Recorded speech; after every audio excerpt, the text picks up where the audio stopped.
बिस्मिल्लाहिर्रहमानिर्रहीम, अस्सलाम वालेकुम। मैं हूं आपका होस्ट रफीक शाकिर। इस टाइम आप मुझे मेरे फेसबुक पेज और यूट्यूब चैनल के ऊपर देख रहे हैं। नाज़रीन, सारे लोगों के सवाल करने के बाद भाई आप पेडागोजी के ऊपर वीडियोस बनाते हैं, आप इंग्लिश के ऊपर क्यों वीडियो नहीं बनाते हैं, आप जनरल साइंस के ऊपर बनाते हैं। तो आज भाई आप देखिए मेरे पास बलूचिस्तान बोर्ड की बुक मेरे हाथ में, आपको देखें यहाँ पे मैंने वो क्वेश्चन यहाँ पे आपके बुक से लिए हैं जो आपके टेस्ट में आते हैं और काफी दफा आपसे पूछे जाते हैं। बहुत सारे लोगों को ये इशू होता है कि आपके उनकी जो इंग्लिश है वो रह जाता है या उनको कंफ्यूजन होती है क्योंकि इंग्लिश की जो बेस है वो उनकी इतनी मजबूत नहीं होती है। आज जो मैं आपको बता रहा हूँ इनको आप देखें, जो क्वेश्चन मैं आपको बताऊंगा ये सारे क्वेश्चन आपके बुक से रिलेटेड है। जब आप इन क्वेश्चन को देखेंगे तो आपको 100 में से 80 टू 90% पता चल जाएगा कि आपके जो क्वेश्चंस हैं वो इस टाइप के क्वेश्चन आएंगे, तो आप उनको इजीली कवर कर सकते हैं। तो आज इस वीडियो को लाइक करें, अगर फर्स्ट टाइम चैनल के ऊपर है तो उसको सब्सक्राइब करें। चलते हैं और आपको दिखाते हैं। तो सबसे पहले हम डिस्कस करेंगे कि इंग्लिश में हमारे पास जो एक्सरसाइज है टेक्स्ट बुक से हमने सॉल्व किए हैं, उनमें हमारे पास जो सबसे पहला एमसीक्यूज है उसको हम देखेंगे कि ये एमसीक्यूज है ये कहां से लिया गया है और इस एमसीक्यूज का क्या मतलब है।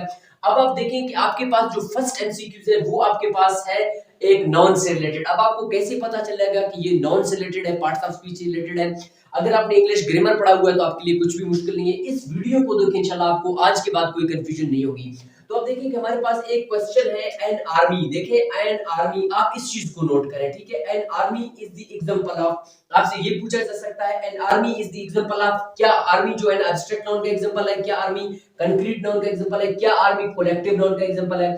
अगर आपको आपके इंग्लिश ग्रामर अभी आपका थोड़ा बहुत कमांड हासिल है तो आप देखिए कि एन आर्मी है हमारे पास, ये एब्स्ट्रैक्ट नाउन बिल्कुल भी नहीं है। क्यों? क्योंकि एब्स्ट्रैक्ट नाउन हमारे पास वो नाउन है जिनको हम नहीं देख सकते हैं, जिनको हम सिर्फ फील कर सकते हैं। जिस तरह हमारे पास लव है, जिस तरह पेन है, these are called abstract noun। इस बात को आप अपने जहन में याद रखें। उसके बाद हमारे पास है क्या ये कंक्रीट नाउन है, क्या आर्मी कंक्रीट नाउन है, बिल्कुल भी कंक्रीट नाउन है। क्यों? कंक्रीट नाउन हमारे पास कौन से नाउन होते हैं, जिस तरह हमारे पास ये व्हाइट बोर्ड है, जिस तरह ये मार्कर है, ये हमारे पास कंक्रीट नाउन होते हैं। तो हमारे पास आर्मी कंक्रीट नाउन भी नहीं है, तो जाहिर सी बात है इसको हम क्या कहेंगे, army is a collective noun. ठीक है, आर्मी हमारे पास क्या है, आर्मी इज कलेक्टिव नाउन हमारे पास पार्ट्स ऑफ स्पीच से ये क्वेश्चन। और आपसे जरूरी नहीं है कि आपको ये क्वेश्चन देते हैं, आपसे इस तरह के सवाल पूछे जा सकते हैं। तो आपने सबसे पहले अपने कंसेप्ट को क्लियर करना है कि जो सवाल है इस तरह पूछे जा सकते हैं। ठीक है, बहुत सारे लोगों को इंग्लिश में मसला हो रहा था, तो इस वीडियो को आप लाजमी देखें। उसके बाद हमारे पास एक और एग्जांपल है, our teacher is an honest person. अब आप देखिए कि our teacher is an honest person. हमारे पास जो अंडरलाइन वर्ड है हमारे पास क्या है, ये एक आर्टिकल है। कौन सा आर्टिकल? अब आप देखिए कि आपके पास जो आर्टिकल्स होते हैं वो आप याद रखें कि आपके पास आर्टिकल है आ है, एन है और दा है। इस चीज को आप याद रखें कि आ कहां पे यूज होता है, एन कहां पे यूज होता है और दा कहां पे यूज होता है।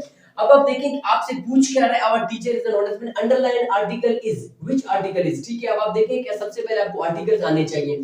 तीन आर्टिकल है हमारे पास, आ है, एन है और दा है। अब आप देखें कि जो दा है ये डेफिनेट आर्टिकल है, इस बात को आप याद रखें। क्यों डेफिनेट आर्टिकल है? क्योंकि ये एक पर्टिकुलर चीज को, पर्सन को, किसी जगह को पॉइंट कर रहा है या डिफाइन कर रहा है। तो हमारे पास ये जो ऑन एन है हमारे पास, underline word is which article, हमारे पास जो एन है हमारे पास इनडेफिनेट आर्टिकल है, इस बात को आप याद रखें। ठीक है, इनडेफिनेट आर्टिकल हमारे पास है, इसको आप याद रखें। वहां पे भी आपको दिया होगा इस तरह कि क्या ये डेफिनेट आर्टिकल है, बिल्कुल भी नहीं। क्या ये इंडेफिनेट आर्टिकल है, बिल्कुल ये इंडेफिनेट आर्टिकल है। क्यों? आपको पता चल जाएगा कि जो द है ये हमारे पास डेफिनेट आर्टिकल है, ये जो दो है ये हमारे पास इंडेफिनेट आर्टिकल है। और आपसे इस तरह भी सवाल पूछा जा सकता है कि जो वावल साउंड होते हैं हमारे पास, इंग्लिश में वावल साउंड है, उसमें क्या हम आ को यूज करते हैं या एन को यूज करते हैं। जो वावल साउंड आपके पास होते हैं वहां पे आपने एन को यूज कर देना है, और आपके जो कॉन्सोनेंट साउंड होते हैं वहां पे आपने आ को यूज कर देना है। इस बात को आप अपने जहन में याद रखें। आपसे इस तरह भी पूछा जा सकता है, आपसे इस तरह भी पूछा जा सकता है। दोनों सूरतों में आपने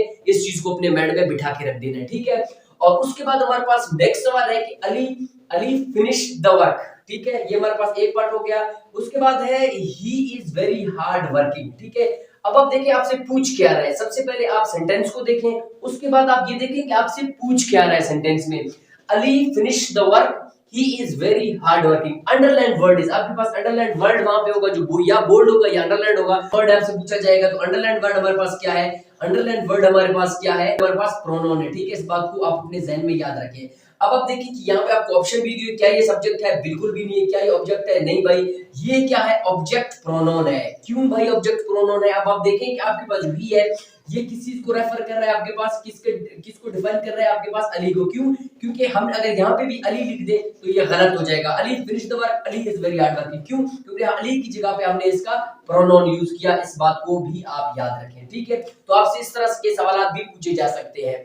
और उसके बाद हमारे पास है एक और सवाल आ चुका है, व्हाई आर यू लेट। अब आप देखें ये एक अलग क्वेश्चन है सबसे, why are you late, which sentence is this. अब आप देखें कि आपके पास जो सेंटेंस की सवाल से मैंने वीडियो भी बनाया हुआ है कि इंग्लिश में हमारे पास कितने काइंड्स ऑफ सेंटेंसेस होते हैं, उस वीडियो को देखें, वहां पे आपको सही समझ आएगा कि हमारे पास सेंटेंस के कितने टाइप्स हैं, कितने काइंड्स हमारे पास होते हैं, ठीक है। अब आप देखिए ये सवाल है, why are you late, which sentence is this. आपके पास ऑप्शंस हैं, क्या ये हमारे पास इंपेरेटिव सेंटेंस है? बिल्कुल भी नहीं। क्या ये ऑप्टेटिव सेंटेंस है? बिल्कुल भी नहीं। इंपेरेटिव सेंटेंस कहते हैं हुक्मिया जुमलों को, ठीक है, और उसमें जो कमांड ऑर्डर दिया होता है। ऑप्टेटिव सेंटेंस है? बिल्कुल भी नहीं, क्योंकि ऑप्टेटिव सेंटेंस हमारे पास दुआइया जुमले होते हैं।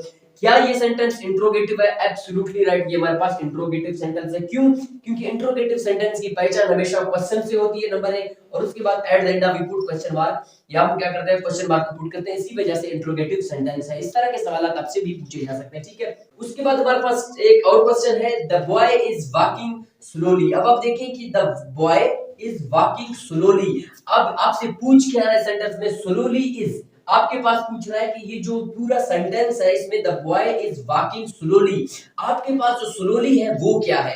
क्या स्लोली नॉन है? भाई बिल्कुल भी नहीं। क्या स्लोली वर्ब है? Absolutely not. क्या आपके पास स्लोली एडजेक्टिव है? नहीं भाई बिल्कुल भी नहीं। क्या आपके पास फिर स्लोली क्या है? हमारे पास स्लोली एडवर्ब है। इस बात को आप याद रखें कि हमारे पास जो स्लोली है वो हमारे पास एडवर्ब है। एडवर्ब की छोटी सी हमारे पास आइडेंटिफिकेशन ये भी होती है, कॉमनली अक्सर ऐसा नहीं होता कि हमारे पास जो एल वाई आ जाए किसी भी सेंटेंस के आखिर में, तो वो हमारे पास एडवर्ब होगा। इस बात को आप अपने जहन में याद रखें। और उसके बाद आपसे इस तरह के सवाल भी काफी पूछे जा सकते हैं और पूछे गए भी हैं आपके एसबीटी के टेस्ट में, या किसी भी जगह पे आप जाए तो आपके पास स्पेल करेक्शन से पूछे जाते हैं। अब स्पेल करेक्शन क्या है? आपको एक स्पेलिंग दिया जाता है कि भाई इसमें से करेक्ट स्पेलिंग कौन सा है, ठीक है। अब आप देखें कि हमारे पास यहाँ पे 4-5 हमारे पास वर्ड्स हैं, इनमें से एक दफा पढ़ ले, इसका मतलब क्या? सफिशिएंट है, ठीक है। सफिशिएंट के स्पेलिंग कौन से हैं? क्या सफिशिएंट के स्पेलिंग ये है? क्या सफिशिएंट के स्पेलिंग ये है? क्या सफिशिएंट के स्पेलिंग क्या है? क्या सफिशिएंट स्पेलिंग के ये है? तो अब आप देखिए ये आपकी जो वोकैबुलरी है उस पे बेस करता है। अब आप देखिए कि SUFFICIENT क्या ये है? क्या SUFFEC? अब आप देखें ये जो तीनों के तीनों ये आपको थोड़े गलत लग रहे हैं, ठीक है। तो हमारे पास जो सफिशिएंट के स्पेलिंग है ये करेक्ट है, ठीक है। आप इसको चेकआउट भी कर सकते हैं। ये आपके पास जो स्पेल करेक्शन है आपसे इस तरह पूछे जा सकते हैं। और उसके बाद एक और मोस्ट इंपोर्टेंट पार्ट ऑफ हमारे पास पेपर का होता है इंग्लिश का, स्पेशली एसबीटी के टेस्ट में या कहीं पे भी आप जाते हैं तो वहां पे आपको 2 चीजें जरूर पूछे जाते हैं हर हाल में। आपके पास 1-2 क्वेश्चन डायरेक्ट के आते हैं, 1-2 क्वेश्चन आपके पास एक्टिव पैसिव के आ जाते हैं। अब आप देखिए कि डायरेक्ट इनडायरेक्ट और एक्टिव पैसिव को समझने के लिए भाई मैंने एक वीडियो कंप्लीट बनाया हुआ है मेरे चैनल के ऊपर, आप जाएं वहां पे English active passive English grammar के हवाले से वीडियोस बने हुए, तो उनको आप देखें, ठीक है। यहां आप समझ लें तो आपको इंशाल्लाह सही समझ आएगा। अब आप देखें कि हमारे पास डायरेक्ट इनडायरेक्ट का पहला क्वेश्चन है कि अली सेज, ठीक है। अब आप देखें कि Ali says I am very busy. अब आप देखें कि हमारे पास सबसे पहले आप देखें कि अली सेज है, इनमें से हमारे पास कौन सा सेंटेंस करेक्ट है आपको इस तरह दिया जाएगा। डायरेक्ट इनडायरेक्ट और एक्टिव पैसिव में अगर आपको थोड़ी बहुत कमांड हासिल है तो आप इस चीज को एक चुटकी में कर सकते हैं। अब आप देखें कि आपके पास सेंटेंस क्या कह रहा है कि अली सेज। अब आप देखें कि ये सबसे पहले आप जब भी डायरेक्ट इनडायरेक्ट सॉल्व करने की कोशिश करें टेस्ट में तो आप देखें कि आपके पास जो ये है फर्स्ट सेंटेंस है वो आपके पास रिपोर्टिंग वर्ब आपके पास क्या है, इस चीज को देखें। ये हमारे पास प्रेजेंट इंडेफिनिट है, ठीक है। प्रेजेंट इंडेफिनिट, अगर आपके पास प्रेजेंट इंडेफिनिट हो और फ्यूचर इंडेफिनिट हो, अब फिर आप देखें कि आपके पास ये सेंटेंस एज इट इज रहेंगे, ये चेंज नहीं होंगे। इस बात को आप याद रखें। एक वीडियो बनाया उस पे भी मैंने आपको एक डिटेल से डायरेक्ट इनडायरेक्ट को मैंने डिस्कस किया। और उसके बाद आप देखें कि Ali said he is very busy. No भाई बिल्कुल भी नहीं। मैं आपको बताऊंगा कि कैसे नहीं, ठीक है। अली टोल्ड दैट, नो भाई बिल्कुल भी नहीं। अली सेज, ठीक है, Ali says that he is very busy, बिल्कुल ये सेंटेंस सही है। अब आप देखें कि ये सेंटेंस क्यों सही है। आपके पास प्रेजेंट इंडेफिनिट आपके पास बोला था कि भाई चेंज नहीं होंगे, एज इट इज रहेंगे। अब आप देखें अली सेड आपके पास बिल्कुल भी नहीं, ये पास्ट है। अली टोल्ड बिल्कुल भी नहीं, तो डेफिनेट बात है आपने इनको क्रॉस करके पास्ट है तो पास्ट में तो चेंज नहीं होगा, ये एज इट इज ही रहेगा। तो इसका अली सेज, अब आप देखिए अली सेज प्रेजेंट इंडेफिनिट है, तो प्रेजेंट इंडेफिनिट को आप किसमें चेंज करोगे? जाहिर सी बात है प्रेजेंट कंटीन्यूअस में चेंज करोगे। तो इस हमारे पास क्या है? इस आपके पास हेल्पिंग वर्ब है, हेल्पिंग वर्ब है प्रेजेंट कंटीन्यूअस का, प्रेजेंट कंटीन्यूअस का हेल्पिंग वर्ब है, तो प्रेजेंट इंडेफिनिट को आपने प्रेजेंट कंटीन्यूअस में ही इज लगा के चेंज कर दिया। बहुत आसान है, ठीक है। उसके बाद एक हमारे पास अलग सवाल आया हुआ है एक्टिव पैसिव से, एक सवाल आया हुआ है कि एक्टिव पैसिव में हमारे पास कौन से क्वेश्चन आते हैं, और एक्टिव पैसिव आपके सवाल आपके 2-3 एक्टिव पैसिव हर हाल में आते हैं, ठीक है। और उसके बाद हमारे पास एक्टिव सेंटेंस है आई डू दिस वर्क। अब आपने इसको कैसे चेंज कर देना है? बहुत सारे लोगों को सिंपली एक्टिव पैसिव आते हैं, डिटेल से नहीं आते हैं, डिटेल भी वीडियो बनाया हुआ है, ठीक है, उसको आप जाके देखें। एक्टिव पैसिव के लिए भी वीडियो बनाया हुआ है, डायरेक्ट इनडायरेक्ट के लिए भी वीडियो बनाया हुआ है डिटेल से, और रूल्स एंड रेगुलेशंस के साथ उसको आप देखें तो आपको इंशाल्लाह सही समझ आएगा, ठीक है। तो हमारे पास है आई डू दिस वर्क। अब आप देखें कि आई डू दिस वर्क, इसको आप कैसे चेंज करोगे? क्या ये ऐसे चेंज होगा? The work was done by me, absolutely not, भाई ऐसे चेंज नहीं होगा। उसके बाद हमारे पास है the work is done by me, क्या ये सेंटेंस सही है? इसको देखेंगे। The work has been done by me, no भाई। अब आप देखेंगे आपके पास जो सेकंड सेंटेंस है ये आपके पास करेक्ट सेंटेंस है। क्यों करेक्ट सेंटेंस है? अब आप देखें कि आई डू दिस वर्क, ये आपके पास है आई डू, ये डू कौन सा है हमारे पास? ये प्रेजेंट इंडेफिनिट है, ठीक है। क्या है? प्रेजेंट इंडेफिनिट है आई डू। आपके पास ये जो है ना डू क्या है हमारे पास? ये किसी को इंडिकेट कर रहा है आपके पास, आपके डू है, डू इसका फर्स्ट फॉर्म है।